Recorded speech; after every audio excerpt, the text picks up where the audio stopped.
Hey friends, if you wish to fix Windows Update error 0x8024a21e, then please watch this video. I will guide you through the resolutions. So the first solution is to run the Windows Update troubleshooter. Right click on the start button and select settings from the menu.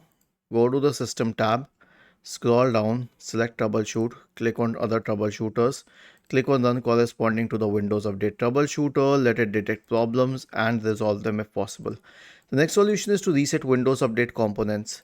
So we have a script for you. All you need to do is copy the script, search for command prompt in the Windows search bar, click on run as administrator, paste the script here and hit enter.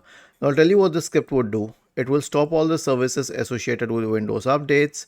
It will delete the Windows Update profile. It will delete the contents of the software distribution and cat2 folders. It will re-register the DLLs and then it will reset WinSock, and finally it will restart the services associated with Windows updates. Was this helpful? If yes, then please subscribe to the channel. If not, then let us know in the comment section of the video on how we could help you further. Thank you for watching this video and have a nice day.